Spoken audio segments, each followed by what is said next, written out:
โอเค สวัสดีครับเพื่อนๆ วันนี้ผมก็จะมาอธิบายนะครับว่าผมรันยังไงให้ได้30,000นะครับในโหมด Daily Assault ใหม่นะครับก็คือเป็น Hard Mode เนาะแต่ว่าอันนี้ผมก็จะมาแชร์ทริคเล็กๆน้อยๆของรามิเอลก่อนนะครับเผื่อว่ามีบางคนที่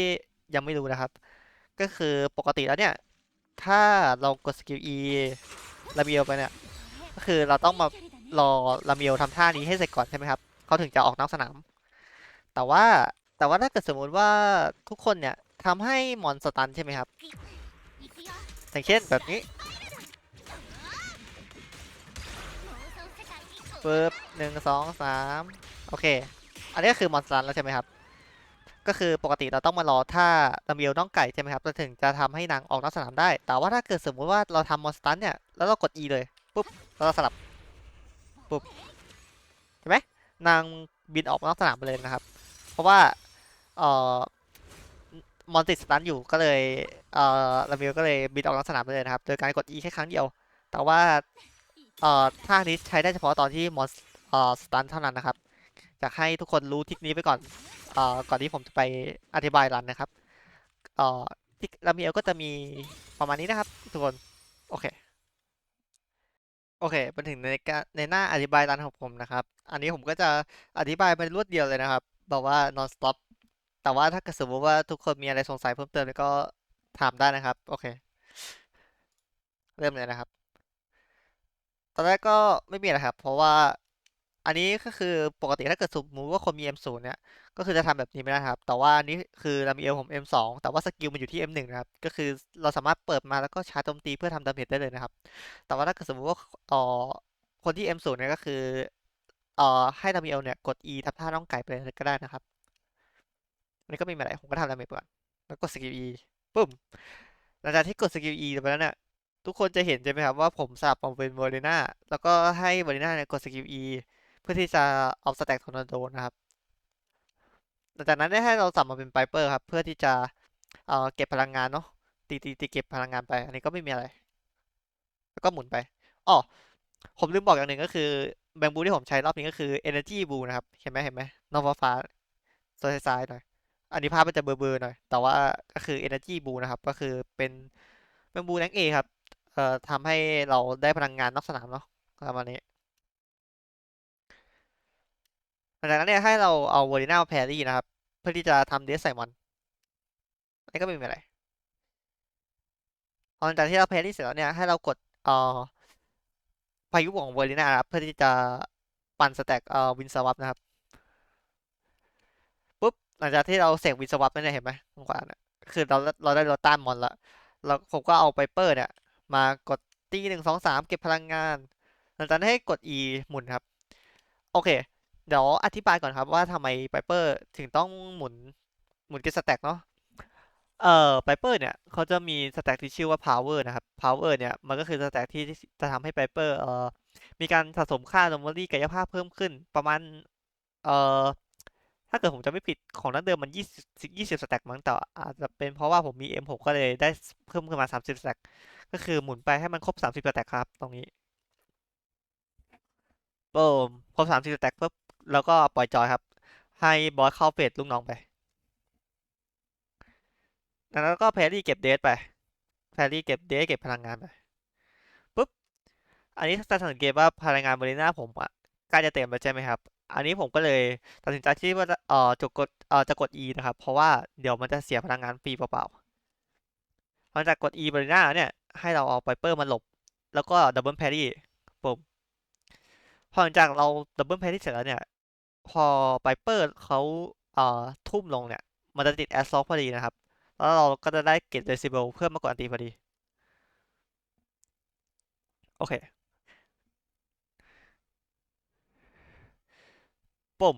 พอหลังจากเปเปอร์กดอันตีไปแล้วเนี่ยจะเห็นว่าหลอดแอสซ u ลใกล้เต็มแล้วใช่ไหมครับแล้วก็สแต็กของลามิเอลเนี่ยก็จะเต็มละขาดหนึ่งโอเค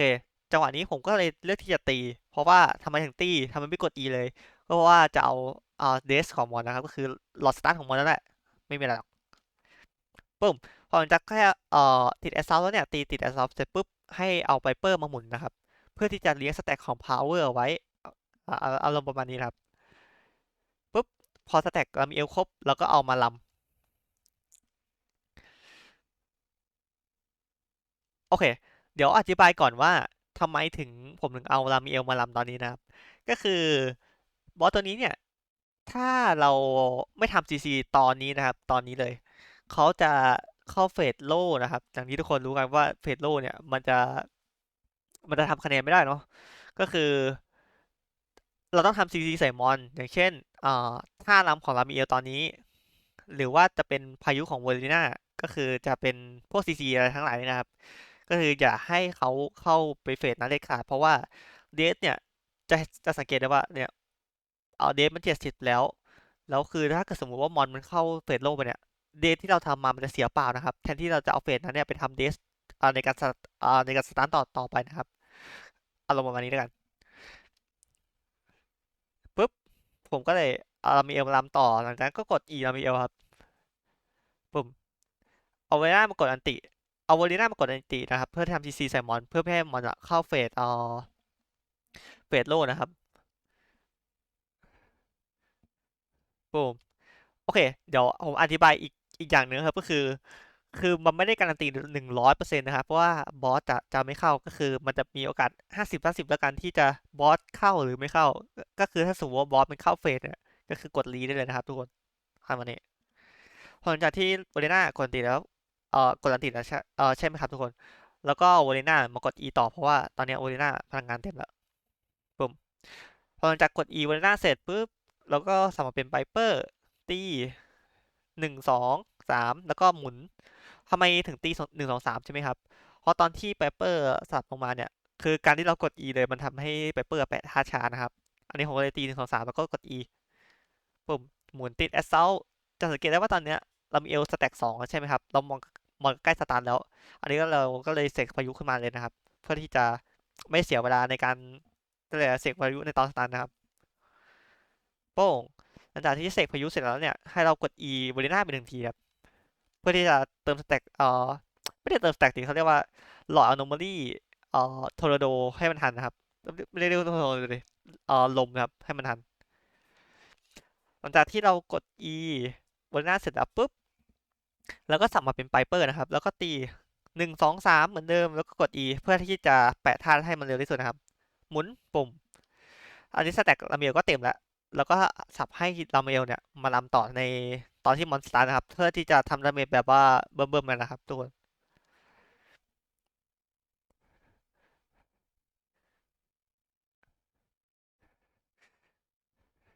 ปุ่มล้ำไปโอเคอันนี้ไม่มีอะไรละทุกคนจำทริคที่ผมสอนไปตอนต้นคลิปตอนแรกได้ใช่ไหมครับก็คือลาเมลสามารถกด E ได้เลยโดยที่ไม่ต้องรอท่าน้องไก่เพราะว่ามอนมันสตาร์ทอยู่ใช่ไหมครับอันนี้ก็เหมือนกันครับก็คือกด E ไปเลยหลังจากที่เราลำเสร็จแล้วหลังจากนั้นเนี่ยให้เราสับมาเป็นไ i เปอร์นะครับแล้วก็เหมือนเดิมครับตี1 2 3แปะท่าแล้วก็กด E หมุนติด assault ปุ่มพอติด assault เสร็จเราก็เสกพายุมาติดวินสวอปพอดีโอเคอันนี้ก็คือทำดาเมจในหลอดสตันพอดีใช่ไหมครับหลังจากนั้นเนี่ยถ้าเราสับมาเป็นไ i เปอร์นะครับปุ่มตี1 2 3 4 5 6 E แดดแล้วก็ตี1 2 3อันนี้เราต้องรีบตีเขาเรียกว่าอะไรหลอด assault ให้มันเร็วที่สุดนะครับเพราะว่าคือเนี่ยเห็นไหม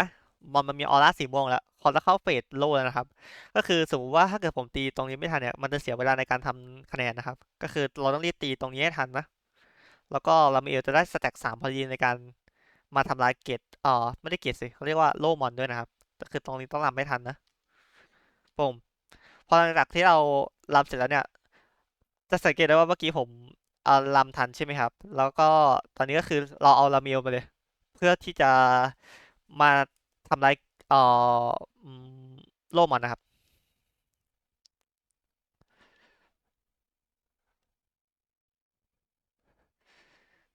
ก็รำไปปูม หลังจากนั้นก็กด E ลาเมลครับให้ทางเข้าท่าน้องไก่ครั้งหนึ่งหลังจากนั้นเนี่ยให้เราสับมาเป็นไ i เปอร์แล้วก็ตี1 2แล้วก็กด E เพื่อที่ทำหลอดอ n o ม a ลี่ของไ i เปอร์นะครับคือหลอดแอสเซลให้เราเอาเวทีน่ามาแพรรี่นะครับเพื่อทำเดสไซมอน วันนี้ปึ้มแพรี่แพรี่ปึ้มหลังจากแพรี่เสร็จแล้วเนี่ยให้ไ i เปอร์กดอันตีครับ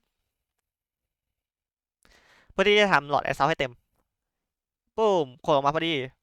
ปุ้มเห็นไหมครับอันนี้ก็คือติดแอสเซลพอดีก็คือมอนหลุดมอนหลุดสตันไม่ได้มอนหลุดสตันเขาเรียกว่ามอนหลุดเอ่อเกตโลพอดีดังนั้นเนี่ยพอหลังจากออนติใช่ไหมครับอย่าเพิ่งสับไปเป็นวอลเลน่านะครับให้เราตี1 2 3แล้วก็หมุนต่อทำไมถึงตี1 2 3แล้วก็หมุนต่อใช่ไหมครับเพราะว่าหลังจากนี้เนี่ยไ i เปอร์เขาจะแปะธาตุช้านะครับเพราะว่าถ้าเกิดเราไม่ตีเลยเนี่ยมันจะแปะธาตุช้าแล้วก็ตี1 2 3แล้วก็ E ไปเพื่อเพื่อ stack power ด้วยนะครับดังนั้นเนี่ยให้วอลเลน่ากด E 1 ทีเพราะว่าเมื่อกี้ถ้าสังเกตดูดีๆทุกคนเมื่อกี้anomaly ลมอ่ะเขาจะเต็มแล้วใช่ไหมครับก็คือกด E เพื่อที่จะทำ attribute anomaly ลมเพื่อที่จะไม่ให้เสียเกรด anomaly ลมนะครับปุ่มแล้วก็หลังจากนั้นก็กดตีนะครับไม่มีอะไรปุ่ม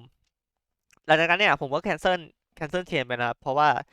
ถ้าเราเชนไปหาไ i เปอร์เนี่ยมันก็เชนได้แหละครับแต่ว่ามันเสียเวลาอะไรประมาณนี้แล้วกันนะหลังจากนั้นให้เราสับมาเป็นไ i เปอร์ครับอันนี้ก็เหมือนเดิมครับตี1 2 3 4 5 6อีหลังจากนั้นแล้วก็เราจะได้เกรดสแต็กลาเมียมาพอดีนะครับก็ให้เราลำมาเองลำลาเมียมาเป็นไปเหมือนเดิมนะครับปุ๊บทำดาเมจไป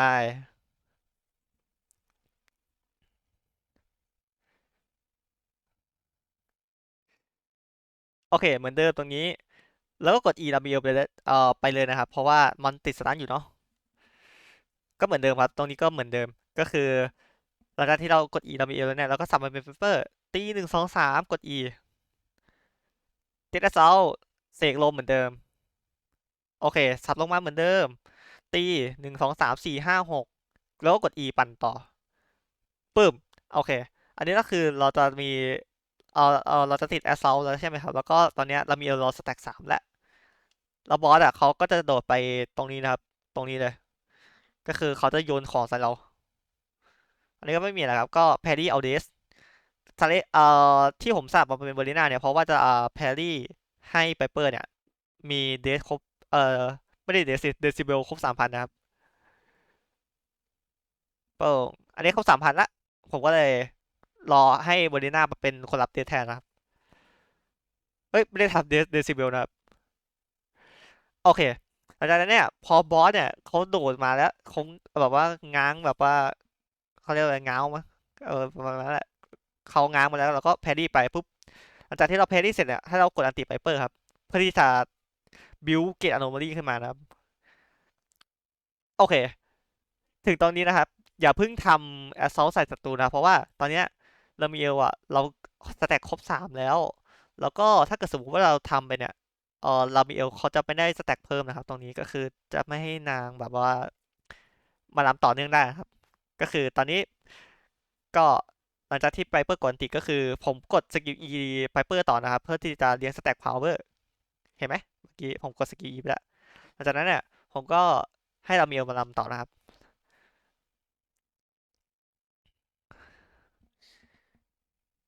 ปึ้มชาร์จตีกด E ถ้าน้องไก่หลังจากนั้นก็เอาไ i เปอร์มาปั่นครับเพราะเมื่อกี้เรา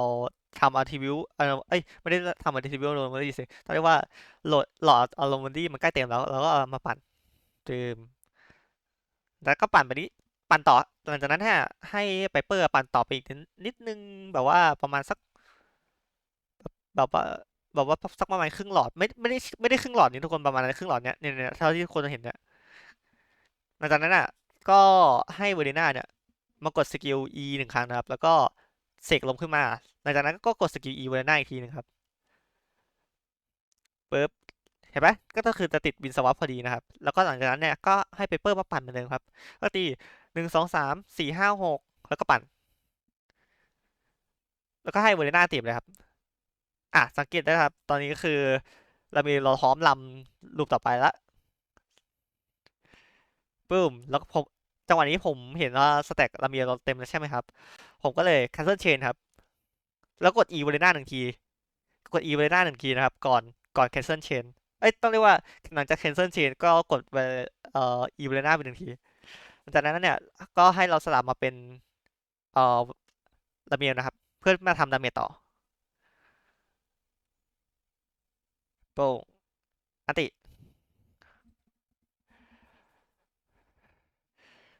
cancel chain ชาร์จตี cancel chain กด E ก็เหมือนเดิมครับเหมือนที่ผมบอกไปตอนแรกก็คือกด E ได้เลยอันนี้ก็เหมือนเดิมครับอันนี้ผมตัดสินใจที่จะปั่นเลยเพราะว่าแต้มมันจะ30,000อยู่แล้วเอาจาก30,000แล้วเนี่ยก็ตรงนี้ก็ไม่มีอะไรครับแล้วก็ชิวๆแล้วก็ให้เวเรน่ามากดเสกทอร์นาโดแล้วก็กด E หนึ่งทีอันนี้ก็ลำไปเลยครับหมุนบูมตามผ่านละชิลไหมอันนี้ก็เป็นเขาเรียกว่าไงรันแบบว่าเล็กๆน้อยๆจากผมนะครับก็อาจจะมีรันที่ดีกว่านี้ก็ได้แต่ว่าเผื่อเป็นหน้าทางของทุกคนแล้วกันผมคิดว่าทุกคนทำได้แน่นอนครับขอแค่อย่ายอมแพ้เพื่อถ้าโพสต์ของรับเมลของเราคนนั้นทุกคนสู้ๆครับ